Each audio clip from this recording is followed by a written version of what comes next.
description as well. The join button is beside the subscribe button on, I believe, laptops or non-mobile devices, etc. So yeah, and you can, once you click on the button, you can learn more about it. Don't want to say everything every single time maybe. So yeah, welcome back. Hope you're doing well. It is a lovely sunny Saturday here in Ireland, or where I'm from at least, in Ireland, and yeah, it's lovely. That's why I'm feeling warm actually, especially in the morning. The light is coming through. I don't know if I'd go outside like this, but it's feeling nice in here. So today's video is a bit different than my usual. I got this idea. I'm not sure if Allsorts ASMR did this theme one, but he did a werewolf theme video. Maybe he had a series, I'm not sure. And I was like, oh, I'm not gonna do the exact same thing as him, although maybe he did vampires before, I don't know. But yes, I am doing vampire themed video, kind of, but like not a roleplay, just like history about them and some information, I guess, just from online, you know, as per usual. I didn't really like plan this out. I should like plan it out. If I have to plan every single video out very in detail, I'd never get any videos done. And considering like I'm not back that recent, I've been back like at home like a week, less than a week actually. But I just haven't had much time for planning. Also been feeling a bit extra tired. Certain times of the month, it could be marathon related, or just certain times of the month you feel more tired than others, etc. How it goes. So I've been like, after doing my runs, I've been, you know, difficult to get to all of the video stuff because I feel a bit more distracted. I feel a bit more prone to TikTok scrolling, which not great. But yeah, so we're gonna do vampires today. So a little backstory on my vampire things. I am pretty basic when it comes to vampires. I don't know much about the history of them itself. All I know is I have watched quite a few vampire-y things, you know, of course, Twilight, and I read the books when I was like 12. I really loved the books, like, so I did, I think, read the whole book series at least once. I might have read Twilight more than once, and then I've watched all the movies, of course. And what else? I have watched all of the Vampire Diaries, honestly, much later, like, not my teenage years. Much later than you'd think to get into it. I don't know. I started watching the original, which is the first spin-off of Vampire Diaries with, you know, the Michelson family. But not that I didn't like it. I think it's just because I had binged so much of the Vampire Diaries. I was kind of a binge watcher. I'd been watching a few episodes a day, you know. By the time I hit originals, I was like, you know, I've had enough of vampires. There's 8 seasons of Vampire Diaries. Like, there was a lot, you know. And maybe I thought it was also weird in Vampire Diaries how Elena only came back for the finale. The actors wanted to move on, so that after season 6, I believe, I'm not sure if it was the end of season 6 or 7 and 8, you know, didn't have Elena in it except the very last episode of the finale, you know. It's good she came back, but like, you know, she is like the main character. So it got very complicated with the cure and all this human stuff. Anyway, what other vampire things? I have my main background with like stuff related to vampires that I have watched. Thinking about it, I didn't like watch Vampire Academy or anything like that. Vampire shows and movies. Let me just see if I've watched anything else that's major. Oh, Buffy the Vampire Slayer. I watched a bit of that. People said it's really good, but I never got like fully into it. That's kind of the opposite vibe though. Buffy is like slaying vampires, where there's the other ones focus on the vampires being kind of the good guy. Okay, because of all the things I've watched, it kind of seems like I'm really into vampires being the good person, but no, I kind of think the girls are like, why do they keep falling in love with vampires? Like, and I was a demon shipper over Stefan, for sure, I think. Oh well. And yeah, but I still think it's weird that like she was like with both brothers and she had a thing for both brothers and stuff like that.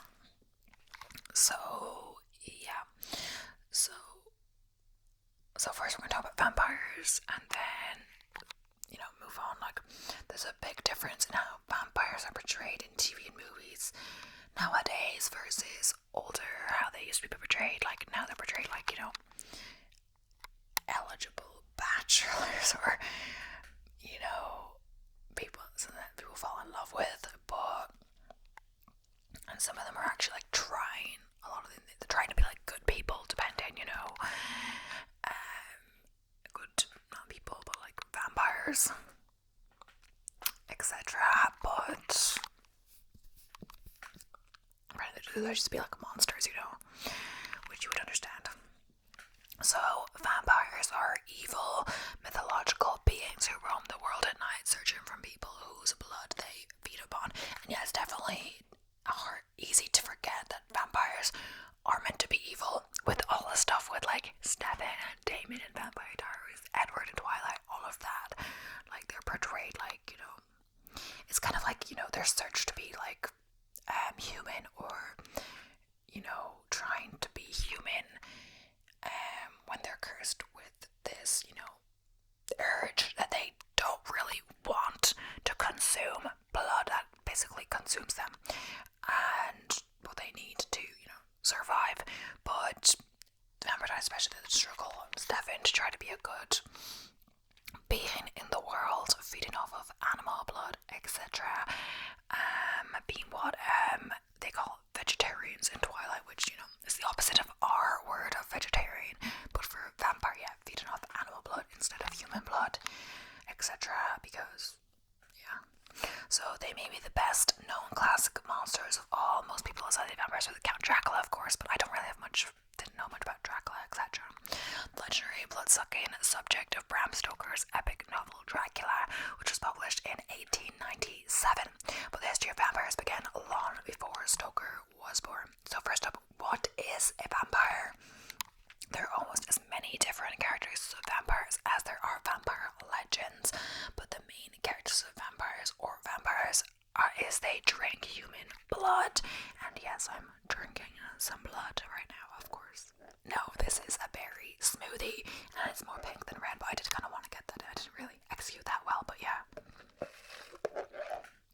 They typically drain their victims' blood using their sharp fangs, killing them and turning them into vampires. So yeah, of course, I mostly know the shows or the movies that I've watched relate to this. It varies, to like keep the shows unique or different, something different in the plot. Like, different people take creative liberties, or what they, vampires in their world are like. So like vampires in the Vampire Diaries can eat garlic, and like vampires in the Vampire Diaries, I think they can eat regular food without like, gagging. I think in Twilight, like, it's really unpleasant for them to eat regular food. They don't need it to survive. It's kind of just, could even be damaged, I'm not sure. But in the Vampire Diaries, at least, unless Stefan does like garlic. So like, when Elena they all have this thing where they're suspecting like something's not right with him. He is not a regular person, like me. Let's like do some research, etc.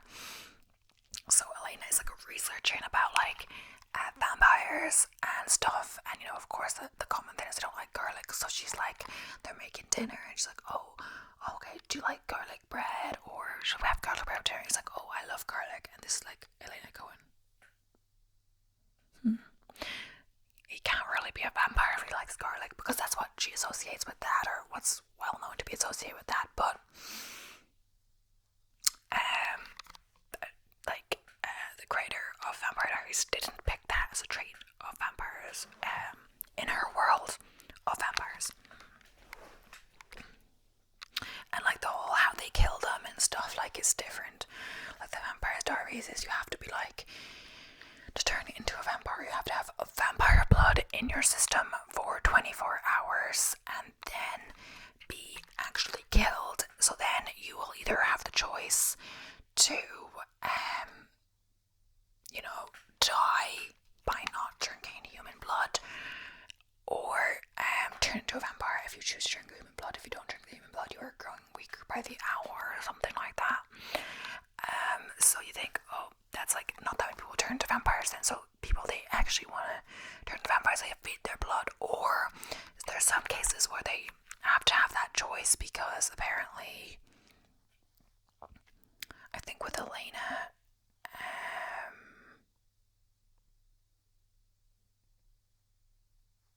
wasn't that where Elena, I think Catherine wanted to turn her into a vampire, I believe. Is that why? Or she just wanted to kill her? But because of whatever reason, she had vampire blood in her system, and it's because vampire blood helps you heal faster. So there was something wrong with her. Someone gave her vampire blood to help heal her. But then Catherine made sure that she fell in the same bridge that her parents fell, and Matt insisted, no, Elena insisted that she save Matt first. And that's how, Matt is the joke that, he has survived literally the whole series without dying, and he's just a human. It's very rare. Matt, statistically should have been killed in, first few seasons, but he survives everything, it seems. So, so she says, save Matt first, because, honestly, Matt didn't have vampire blood, I think, in his system, so, he would have died, and then Alina did, so she had to choose between, doing blood or not, so, it wasn't really a conscious choice of her to become a vampire, I guess. They typically drain their victims' blood using their sharp fangs, killing them and turning them into vampires. In general, vampires hunt at night since sunlight weakens their powers. Some may have the ability to morph into a bat or a wolf. Vampires have super strength and often have a hypnotic sensual effect on their victims. They can't see their images in a mirror and cast no shadows, so everything's different like that. In Twilight, I'm just gonna use the references. I know Twilight, they sparkle. It's kind of funny. They sparkle in the sunlight. I don't think it really weakens them. I think it's just obvious that will reveal they're vampires. But in the Vampire Diaries, they actually can't, but they have the special sunlight rings. That's how, Stefan and Damon go around in the day, because they have their ring.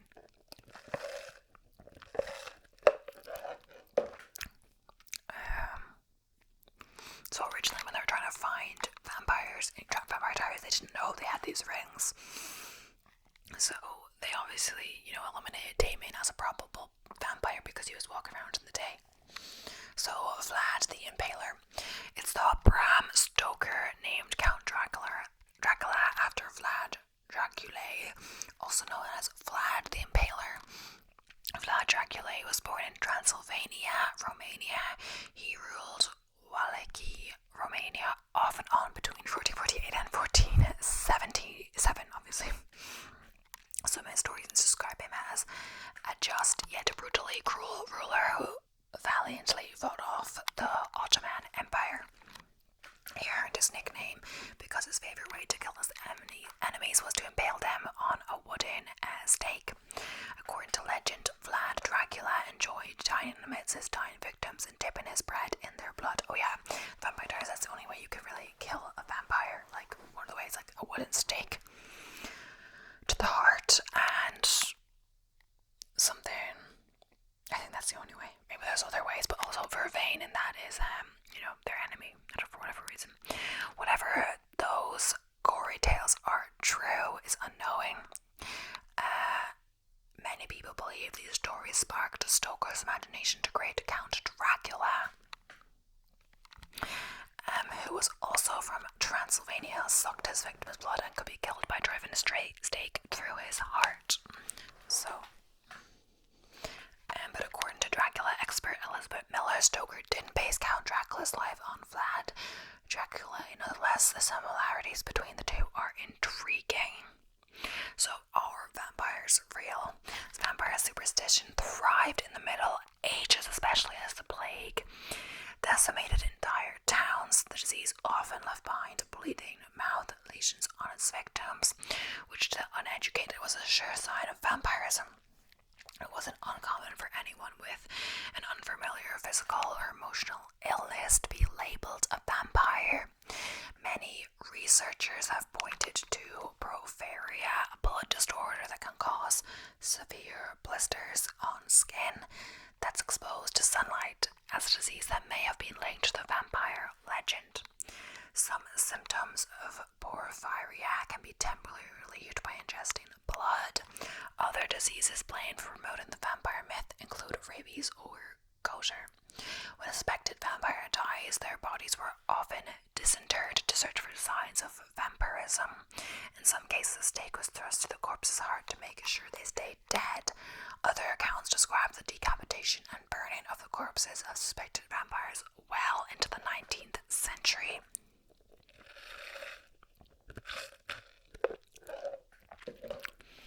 Mercy Brown.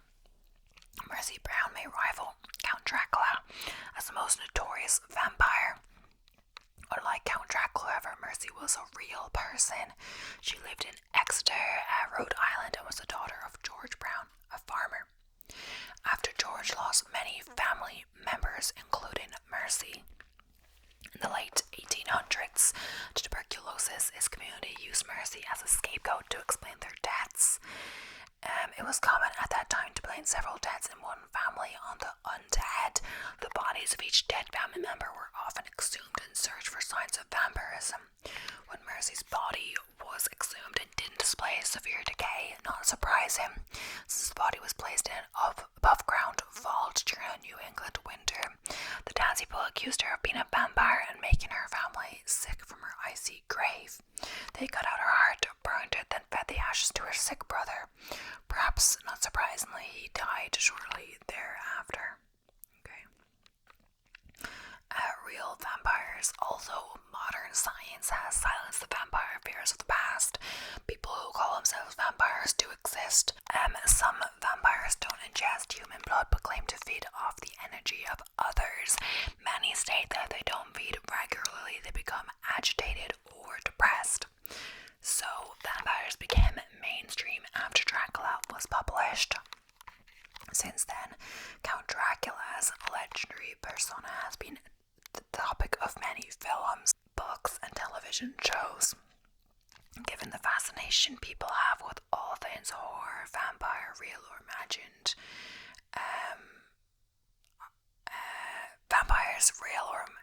given the fascination people have with all things horror, vampires, real or imagined, are likely to continue to inhabit the earth for years to come. So, yeah, next up we have some 5 vampire stories you haven't heard yet. So, some things about vampires. So, vampire lore reaches back more than a millennium to the first known reference to the undead bloodsuckers in old Russian religious texts, and Dracula scholar Edward G. Petit didn't think our interest in them will ever die. That fascination rooted in our anxiety over death. Yeah, it's interesting to think about what is the fascination with vampires. It's kind of like not all of them have a choice, and some of them are really plagued with having to do this, but some of them seem to be evil, like they don't mind not dying and living forever as long as they can feed off other humans. So basically, this kind of living forever is kind of living other people's lives, maybe killing other people to keep continuing your own life, and kind of like that. I never really kind of thought of it exactly like that, but yeah, and they have to feed quite regularly, so if they're actually feeding off humans, they're killing people quite frequently to keep on living forever, like more, not just like one person's blood lasts them a lifetime, like that person's like a lifetime or remaining lifetime. Like, no, they have to feed like every few days, max, like I think ideally every day, but after a few days I think they could start to get quite weak, you know. So this theory of like they don't need to sleep, but like, so what, even with that extra 8 hours a day, like what would you do? People are always thinking, oh, we have so much time in the world, oh, what if we vampire live forever? Like Edward seemed to be like very accomplished, like he could do a lot of things, I think, because he dedicated his time to all these different things. But even then, like after 100 years or whatever, you know, you start to get bored. I don't think I'd want to live forever, and especially at the cost of drinking people's blood. So I think maybe people were like, oh, I'd like to live forever, you know, if I didn't age, especially if you stayed looking young like that. But then, like, after everyone you've known in your human lifetime begins to die and stuff, and you're just still there, like, meeting all the people, and they always die, and then you have to keep changing up your routine so it doesn't look like, you know, you're not aging. You have to keep moving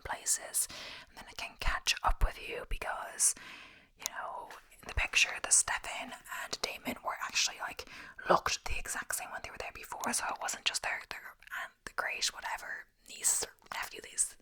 They're like, you know, they said it was like them, their great whatever, but it was really just them there years ago looking the exact same.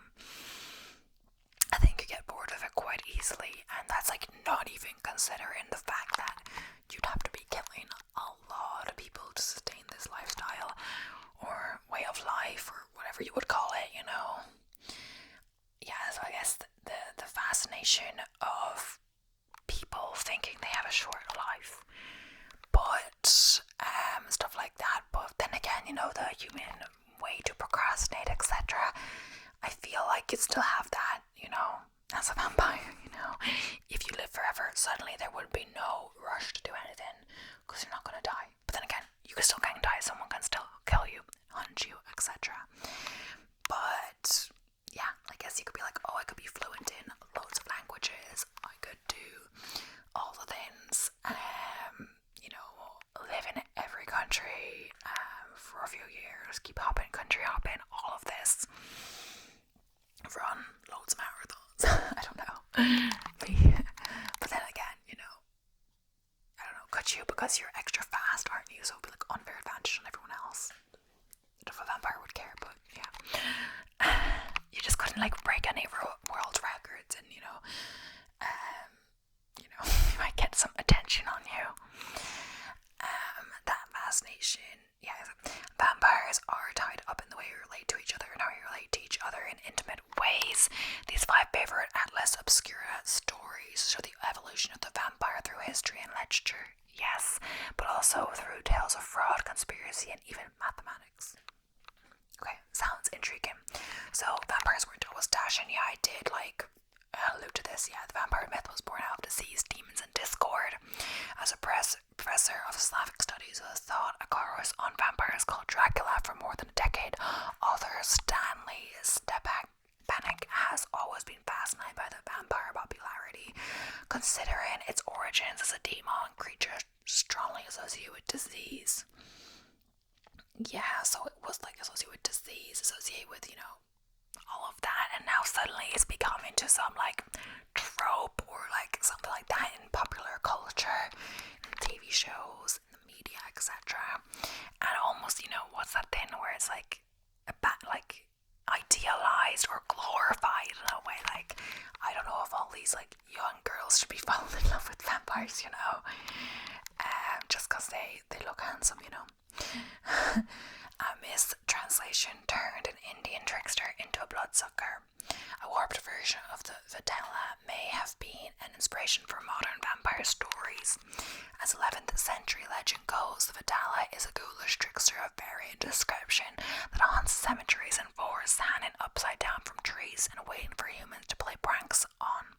It existed in Indian lore at least until 19th century. British explorer Richard Burton brought the story of the Vidala to Western audiences. He chose to describe the creature as a vampire instead of a spirit. The rest is history. So how Dracula made the vampire immortal. So Bram Stoker defined the rules of vampirism. The Rosenbach Museum in Philadelphia holds Bram Stoker's notes on the now famous novel about the Phantom on Us. They reveal that the author considered given his main character the ability to give no shadow, to see in the dark, and to have the power of getting big and small.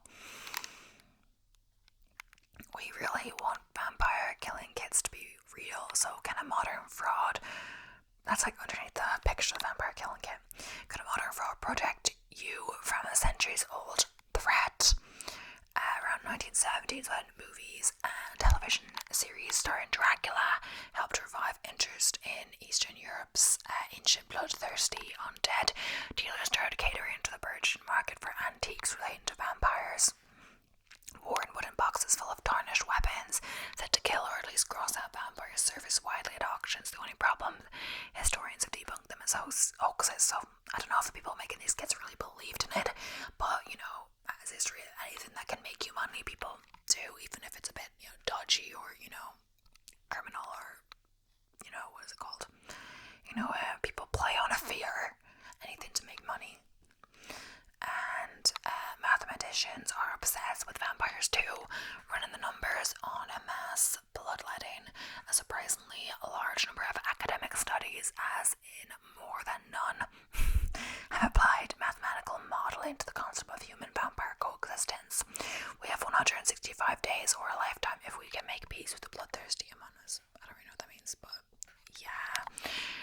honestly, I'm not sure if I fully understood that whole article now, but some random things. Certain beliefs of vampires I was talking about is just early folk believe in vampires is sometimes being ascribed to the ignorance of the body's process of decomposition after death. Now, people in pre-industrial societies try to rationalize this, creating the figure of the vampire to explain the mysteries of death, but really, and that was also, when they stored the body in a way that would prevent it from decomposing, but they didn't know that was why it wasn't decomposing, because they didn't realize that the body won't decompose at the same rate under all circumstances. If preserved in a certain way, it will obviously last longer. So the charismatic and sophisticated vampire of modern fiction was born in 1819 with the publication of The Vampire by the English writer John Polidori. The story was highly successful and arguably the most influential vampire work of the late 19th century, as then also Bram Stoker's Dracula. The success of these books spawned a distinctive vampire genre still popular in the 21st century. Books, films, television shows, and video games is still a dominant figure in our horror genre. So just some meaning about the word's etymology of vampire itself and what it means. So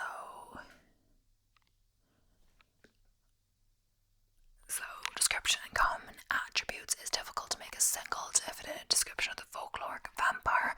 There are several elements common to many European legends, so yeah, it does vary depending on which part of the world, which book you read, which whatever, everyone takes different, characteristics, I guess, just to make their story unique or different, so it's not the exact same, or maybe it fits into the story that the author is trying to tell, or maybe it plays a doubt into the character about if they're really a vampire because they had a different idea of what a vampire really is to them. So common themes or common attributes of vampires are drinking blood. We often see seeping from the mouth and nose, and one was seen in a shrouded coffin, and his left eye was often open. Be clad in the linen, a shroud was buried in his teeth, hair, and nails may have grown somewhat through. Though in general, fans were not a feature, chewing sounds were reportedly emanating from graves. So, creating vampires. The causes of vampire generation were many and varied in original folklore, in Slavic and Chinese tradition. Any corpses that were jumped over by an animal, particularly a dog or a cat, was feared to become one of the undead. It's interesting. A body with a wound that had not been treated with boiling water was also at risk. In Russian folklore, vampires were said to have once been witches or people who had rebelled against the Russian Orthodox Church while they were alive. So I guess that's also, I'm not sure if they knew that, but they're also playing on fear. Maybe fear of people to try, I saw a death in Paradise episode, it was just yesterday, honestly, and there was a ghost legend. I was like, how did this come about? But honestly, it was kind of populated by this one guy who saw a dead body, and in order to kind of prevent people from coming down there, they kind of spread this ghost because the guy had just murdered his wife basically, and the boys saw it and thought it was a ghost, but really they had seen a dead body. And so they populated this theory, all of that, so people never went into the place where the ghost was seen, etc. And people all believed in this ghost now, but really it was playing on that fear not to go down there, to not discover his secret of murdering his wife, stuff like that. In Albanian folklore, the Dampier is the hybrid child of the Karankan Hall, a lycanthropic creature with an iron male shirt or the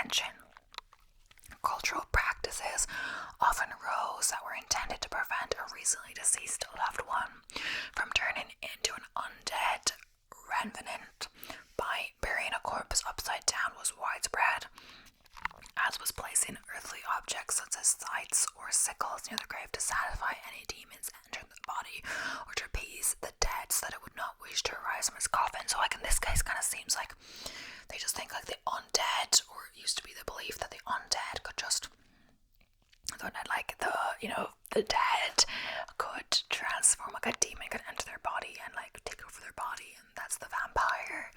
And other modern things, like something has to be done when they're alive, like they have to drink the blood and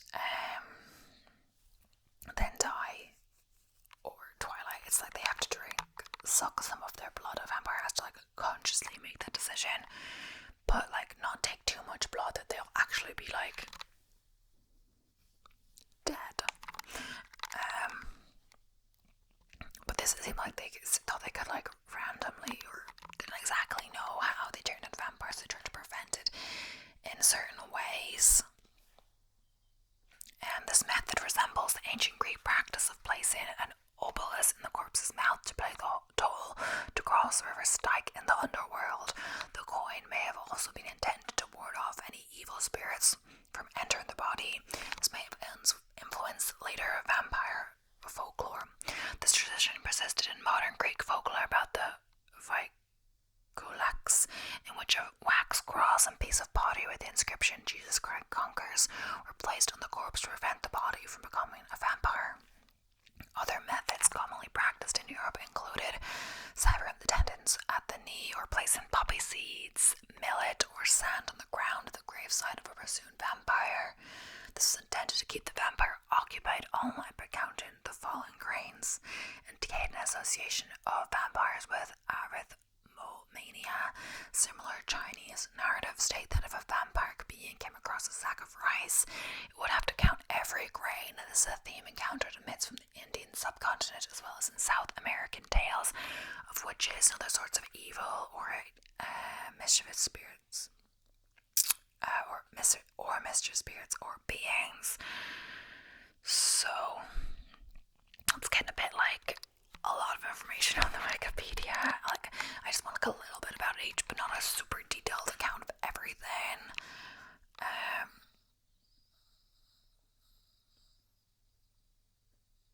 But like I kind of want to look at how did the vampires go from the old monsters into this like modern pop culture sophisticated handsome being. So demons were the original mythology kind of thing. Blood drinking fiends feature mythology around the world. Ancient Babylonians believed in a female demon named Lithalu who drank the blood of babies. Their legend may have given rise to the biblical Lilith, the first wife of Adam, who was cast out of Eden. That is a feature in Lucifer. Lilith is in that. Ancient Persian pottery depicts demons feeding on the blood of their victims. The ancient Greeks believed in Umbusa, the daughter of the goddess Heket. No. I say Lucifer. I think I mean the Chilling Adventures of Sabrina. I had a thing with that, but Lucifer. I don't think Lilith. Maybe it's in Lucifer too. I'm not sure. I've watched a few things that are kind of related to that kind of regard. But that's more witchy, and Lucifer is like angel-y. I don't know. Ancient Persian pottery depicts demons feeding on the blood of their victims. The ancient Greeks believed in Embusa, the daughter of the goddess Hecate, a bronze-footed demon who would transform into a woman by night and drink men's blood as they slept. So Slavic roots, also to do with vampires. Vampires of Slavic folklore took a very different form from the swathe seducers and seductresses of later legend. I'm not sure how you say this, honestly. It's Polish, and then Serbo-Croat, speaking Croatian, were vicious demons that hunted their prey like animals. Nor were they created to the will of vampires, but suicide or blasphemous acts, leaping over a grave, perform incorrect burial procedures. We kind of mentioned an individual had been excommunicated, might rise from the dead as a vampire. So one characteristic they had in common with vampires of modern legend says they could end them through the heart.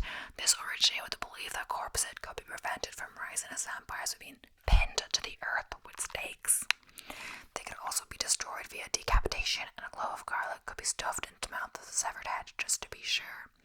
Fire would also do the job, hence the incineration of the exhumed bodies of suspected vampires. Okay, so fear of the dead. Yeah, we talked about like they didn't used to understand the natural process of decomposition. The graves of those suspected to have risen vampires would be dug up, revealing corpses in a state of decay.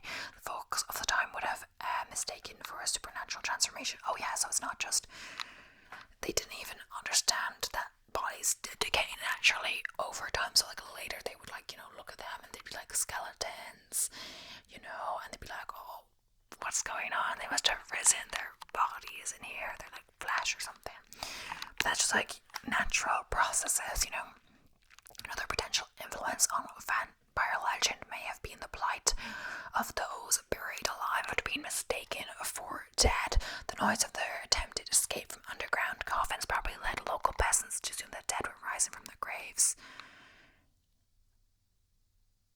Oh god, that's horrible though. Like they didn't maybe didn't have the knowledge of the body or checking the pulse properly, or I don't know, but buried alive. Oh.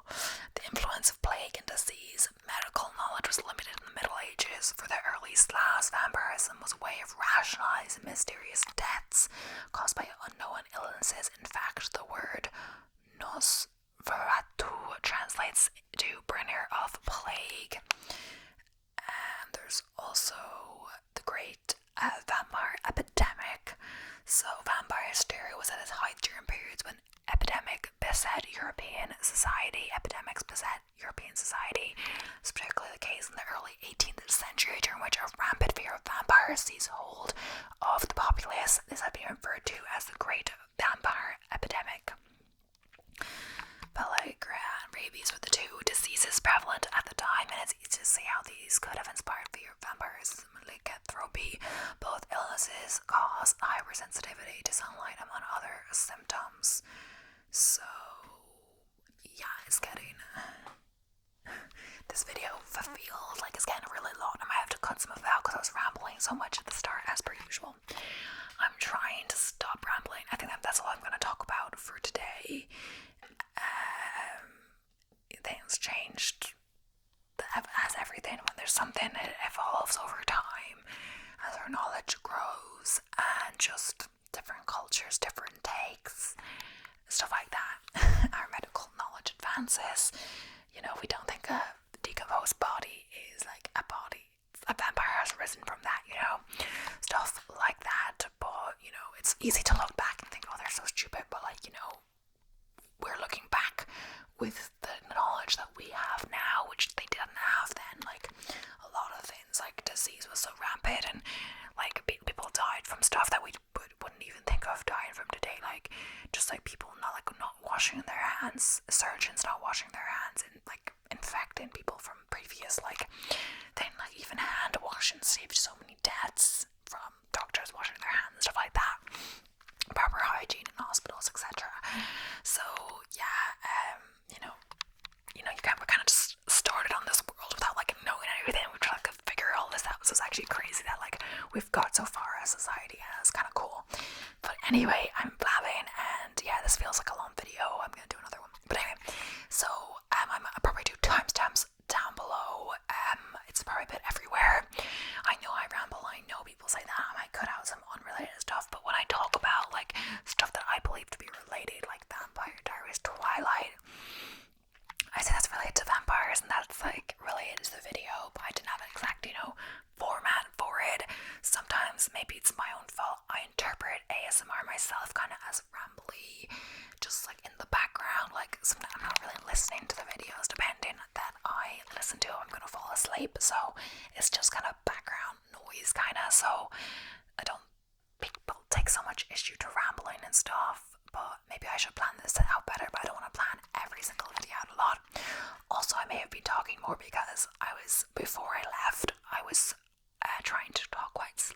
etc.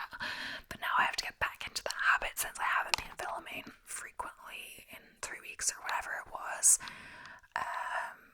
I just tried to schedule everything up. I honestly didn't get as many views as I thought, but I think there could be something with the scheduling of videos and how that affects impressions or something like that. Or channels have growth periods and down periods and stuff like that, but who knows.